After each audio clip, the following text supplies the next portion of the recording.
क्या हुआ जब अचानक से अयोध्या में रामलला की मूर्ति स्थापना के दौरान प्रकट हुए साक्षात हनुमान जी।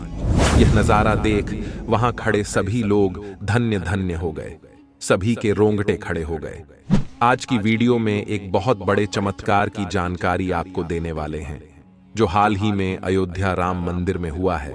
दोस्तों, आगे बढ़ने से पहले अगर आप एक सच्चे राम भक्त हैं तो वीडियो को लाइक करके कमेंट बॉक्स में जय श्री राम जरूर लिखें। दोस्तों, ऐसा कहा जाता है जहां पर भी राम कथा होती है वहां पर जो सबसे पहले आते हैं और कथा समाप्त होने के बाद सबसे अंत में जाते हैं, वे हमारे प्रिय हनुमान जी होते हैं। यानी कि जब भी और जहां भी प्रभु श्री राम से जुड़ा कोई भी कार्यक्रम होता है वहां हनुमान जी जरूर होते हैं। अब आने वाली 22 जनवरी को इस देश का सबसे बड़ा दिन आने वाला है, जहां बरसों का संघर्ष रंग लाने वाला है और हमारे कार सेवकों का बलिदान हमें भव्य राम मंदिर के रूप में हमें देखने को मिल रहा है। ऐसे में आगामी 22 जनवरी को होने वाली प्राण प्रतिष्ठा से पहले अयोध्या में कई सारे चमत्कार देखने को मिल रहे हैं। लेकिन अब जब इतना बड़ा प्राण प्रतिष्ठा का समारोह अयोध्या में होने जा रहा है तो इस बात की तो गारंटी है कि किसी न किसी रूप में हनुमान जी वहां पर जरूर मौजूद होंगे। और वही एक बड़ा चमत्कार अब अचानक से अयोध्या में देखने को मिला है। 22 जनवरी को होने वाले बहुप्रतीक्षित कार्यक्रम से पहले अयोध्या में 7 दिन के वैदिक अनुष्ठान शुरू हो गए हैं। जैसे जैसे प्राण प्रतिष्ठा का दिन नजदीक आ रहा है, राम भक्तों का उत्सुकता बढ़ रहा है। करीब 500 साल बाद रामलला का गृह प्रवेश हुआ है। भारी सुरक्षा के बीच मूर्ति मंदिर परिसर में लाई गई। हनुमान गढ़ी के सामने सैकड़ों श्रद्धालु सड़क के दोनों तरफ खड़े रहे।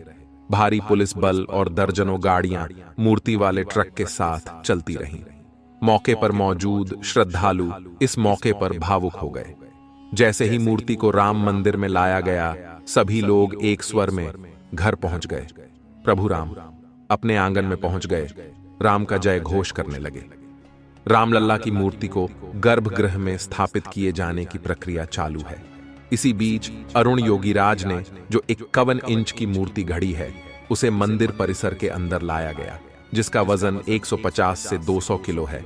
रामलला की मूर्ति को गर्भगृह में बने आसन पर रख दिया गया। कारीगरों ने मूर्ति को आसन पर खड़ा किया।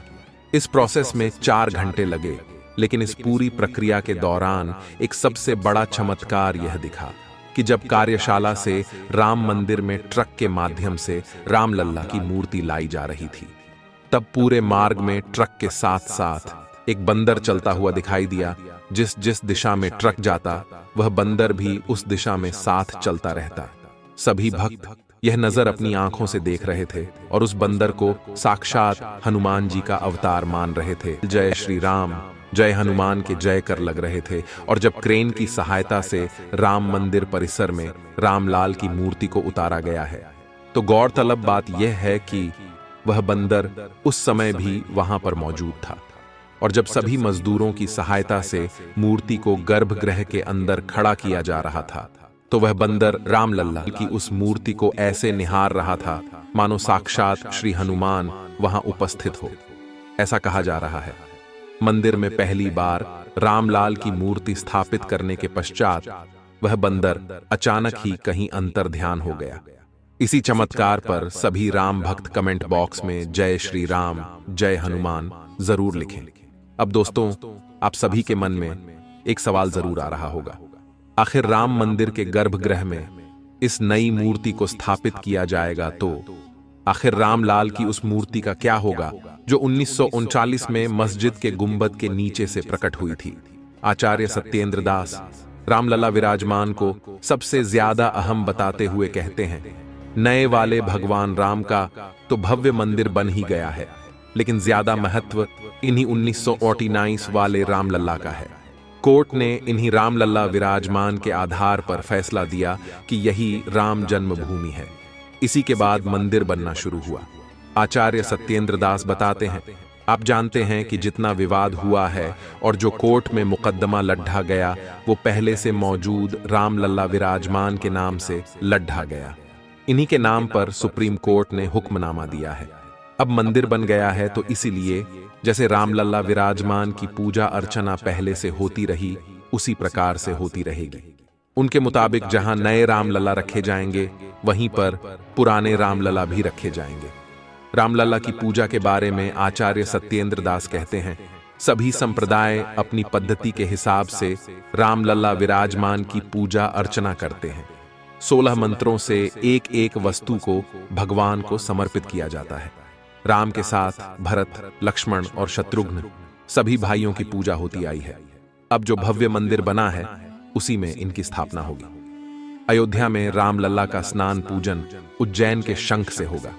यह शंख लेकर श्री महाकालेश्वर मंदिर के मुख्य पुजारी पम घनश्याम शर्मा गुरुवार शाम अयोध्या के लिए रवाना हुए। वे विशेष रामरथ से अयोध्या के लिए निकले हैं। 22 जनवरी को प्रभु राम अपने भव्य महल में विराजमान होंगे, लेकिन प्रभु राम के आने से 5 दिन पहले से ही प्राण प्रतिष्ठा की पूजा अर्चना शुरू हो गई है। लेकिन प्रभु राम के भव्य महल में पहुंचने से पहले राम मंदिर परिसर में एक और अन्य बड़ा चमत्कार देखने को मिला है, जिससे काफी शुभ संकेत माना जा रहा है। दरअसल एक मोर और मोरनी का जोड़ा देखा गया है, जिसका वीडियो भी सोशल मीडिया पर जमकर वायरल हो रहा है। परिसर में मोर और मोरनी का जोड़ा रामलला के विराजमान होने से पहले देखा जाना दुर्लभ संयोग माना जा रहा है। धर्म के जानकार इसे शुभ समाचार बता रहे हैं। राम मंदिर प्राण प्रतिष्ठा के लिए एक तरफ जहां राम मंदिर परिसर तैयार हो रहा है, वहीं भगवान श्री राम का विग्रह आज परिसर पहुंच रहा है। तमाम तैयारियां के बीच राम मंदिर परिसर में मोर मोरनी का जोड़ा कुतूहल का विषय बना हुआ है। विग्रह के पहले मोर मोरनी का जोड़ा परिसर में पहुंचने को लेकर शुभ माना जा रहा है। श्री राम जन्मभूमि पर नवनिर्मित दिव्य भव्य गर्भगृह में भाइयों सहित श्री राम लल्ला सरकार के विराजमान होने से पूर्व राष्ट्रीय पक्षी मोर और मोरनी की युगल जोड़ी का दिखना संपूर्ण सनातनियों के लिए ही नहीं, बल्कि उन सभी के लिए अत्यंत शुभ सिद्ध होगा जिनके हृदय में श्री राम लल्ला सरकार की प्राण प्रतिष्ठा महोत्सव की प्रसन्नता व्याप्त है। भारतीय सनातन संस्कृति और इतिहास के पन्ने पलटते रहे और बार बार राम जन्मभूमि स्थान पर विध्वंस और निर्माण के साथ साथ रामलला की मूर्तियां भी बनती और बदलती रहीं। राम जन्मभूमि मंदिर में रामलला की मूर्ति की कहानी बड़ी दिलचस्प है। आपको जानकर हैरानी होगी कि भव्य मंदिर में स्थापित हो रही रामलला की ये मूर्ति अयोध्या में राम जन्मस्थान पर स्थापित होने वाली चौथी मूर्ति होगी। आप जरूर जानना चाहेंगे कि रामलला की बाकी की 3 मूर्तियों का इतिहास क्या है। आगे वीडियो में हम आपको बताएंगे महाराज विक्रमादित्य से लेकर बाबर काल और तब से अब तक यानी 22 जनवरी 2024 की प्राण प्रतिष्ठा में स्थापित होने वाली रामलला की इन 4 पवित्र मूर्तियों की कहानी। पहली मूर्ति का इतिहास कहता है, यह ऐतिहासिक मान्यता है कि प्राचीन काल में कभी अयोध्या नगरी का पुनरुद्धार उज्जैन के नरेश महाराज विक्रमादित्य ने कराया था। उन्होंने ही राम जन्मभूमि पर भव्य मंदिर बनवाया था। 16वीं सदी की शुरुआत में मुगलों ने जब अयोध्या पर आक्रमण किया, तब राम जन्मभूमि के उस प्राचीन मंदिर में प्रभु श्री राम का जो विग्रह यानी मूर्ति स्थापित थी। मौजूदा समय में वह अयोध्या में ही स्वर्गद्वार मोहल्ले में स्थित महाराष्ट्रियन परंपरा के कालेराम मंदिर में आज भी विराजमान है। मान्यता है कि मुगल आक्रमण के समय तत्कालीन पुजारी ने इस विग्रह को अपमान से बचाने के लिए सरयू नदी में प्रवाहित कर दिया था, जो 220 साल तक सरयू की धारा में सुरक्षित रहा और 18वीं शताब्दी में एक पुजारी को आए देवस्वप्न के बाद फिर यह प्रकट हुआ। करीब 500 साल पहले यानी साल 1527 में जब बाबर के सिपहसालार मीर बाकी ने अयोध्या में राम जन्मभूमि पर मंदिर तोड़कर मस्जिद बनाई, तो उस वक्त तक वहां महाराज विक्रमादित्य द्वारा स्थापित राम मूर्ति थी। ये मूर्ति तब टीकमगढ़ के ओरछा राजमहल में चली गई। मुगल आक्रमण से बचाने के लिए ओरछा की महारानी अयोध्या आकर ये मूर्ति ले गई। दूसरे मूर्ति का इतिहास कहता है कि आजादी के 2 साल बाद यानी साल 1939 में शुरू होता है। 22 और 23 दिसंबर 1939 की रात विवादित ढांचे में रामलल्ला की मूर्ति देखी गई। भय प्रकट कृपाला, दीन दयाला, कौशल्या हितकारी के भजन के शोर से पूरी अयोध्या नगरी गूंज उठी। पूरे देश में ये खबर आग की तरह फैल गई। खबर आई कि 22-23 दिसंबर 1939 की दरमियानी रात विवादित ढांचे के अंदर रामलला प्रकट हुए हैं। आसपास के कई गांवों में लोगों तक ये संदेश पहुंच गया कि रघुकुल कुलभूषण बाल रूप में जन्मभूमि स्थान मंदिर के गर्भगृह में पधार चुके हैं। सुबह जब पुलिस वहां पहुंची तो सैकड़ों राम भक्तों की भीड़ जमा हो चुकी थी, जो दोपहर तक बढ़कर 5000 से ज्यादा तक पहुंच गई। 23 दिसंबर 1939 को पुलिस ने मस्जिद में मूर्तियां रखने का मुकदमा दर्ज किया, जिसके आधार पर 29 दिसंबर 1939 को विवादित ढांचे पर ताला लगा दिया गया, जो कि जिला जज के आदेश के बाद 1 फरवरी 1986 को दोबारा खोला गया। यहीं से राम मंदिर आंदोलन को नई ऊर्जा मिली।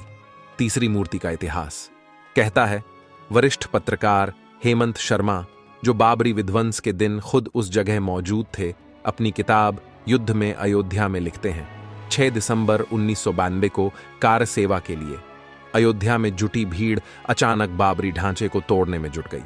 3:45 बजते बजते विवादित ढांचे का बायां गुंबद गिर गया। बीच का मुख्य गुंबद 4:40 पर नीचे आया।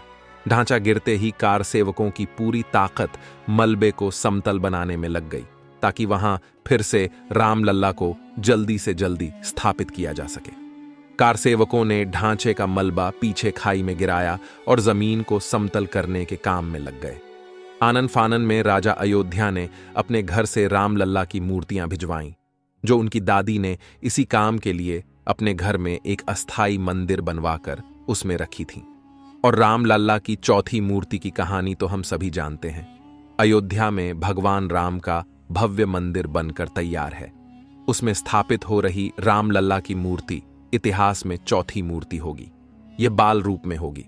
इसमें भगवान राम 5 साल के बालक के रूप में धनुष और बाण पकड़े हुए होंगे। ये मूर्ति 51 इंच ऊंचाई वाली होगी। राम मंदिर में प्राण प्रतिष्ठित के लिए नेपाल के शालिग्राम से लेकर मैसूर और राजस्थान तक से पत्थर मंगाए गए। 3 मूर्तियों का निर्माण कराया गया। रामलला की पहली मूर्ति गणेश भट्ट ने बनाई है, दूसरी सत्यनारायण पांडे ने और तीसरी प्रतिमा अरुण योगीराज ने बनाई है। इनमें से फाइनल की गई 2 मूर्तियां स्थापित हो रही हैं। जिस प्रतिमा की गर्भगृह में प्राण प्रतिष्ठा होने वाली है, उसे चल या उत्सव नाम दिया गया है। वहीं दूसरी प्रतिमा, जिसे मंदिर प्रांगण में स्थापित किया जाएगा, उसे अचल मूर्ति नाम दिया गया है। अरुण योगीराज की बनाई मूर्ति अंदर मुख्य मंदिर के गर्भगृह में स्थापित हो रही है। आशा करते हैं दोस्तों, हमारी आज की वीडियो से आपको राम मंदिर का इतिहास जानने को मिला होगा। हमारा सौभाग्य है कि हम राम मंदिर के प्राण प्रतिष्ठा अपनी आंखों से देखने वाले हैं, लेकिन इसी प्राण प्रतिष्ठा के साथ उन कार सेवकों की आत्मा को भी शांति मिलने वाली है, जिन्होंने हंसते हंसते राम मंदिर के लिए अपने प्राणों को न्योछावर कर दिया। आप भी नीचे कमेंट बॉक्स में उनके लिए श्रद्धांजलि जरूर अर्पित करें। और अगर आपको वीडियो पसंद आई है तो लाइक करें, और आप भी सच्चे सनातनी हैं तो कमेंट बॉक्स में जय श्री राम लिखकर रोजाना ऐसी सत्य चमत्कारी घटनाएं देखने के लिए हमारे चैनल को सब्सक्राइब करके बेल आइकन को प्रेस कर ले। बहुत बहुत धन्यवाद।